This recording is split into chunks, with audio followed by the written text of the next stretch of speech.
Welcome back to In the Garden. Joining me today is Kraig, our Grange Co-op expert, and today we are talking about hosta. And Kraig told me this is one of his favorite plants. Yeah, this is a really cool perennial plant. I like it a lot. It comes up in the springtime. It is a perennial, so it dies down in the winter.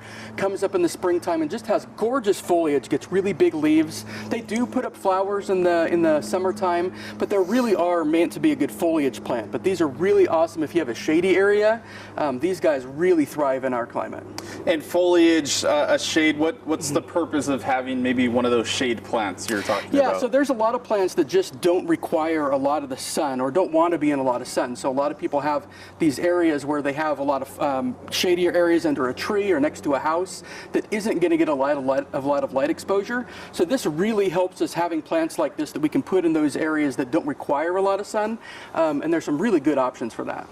And you do have some sluggo here, this mixture we were discussing, the best ways to keep this thing growing and keep it alive. Yeah, now humans, we love hosta plants, but also slugs and snails absolutely adore them. It is like one of their favorite foods.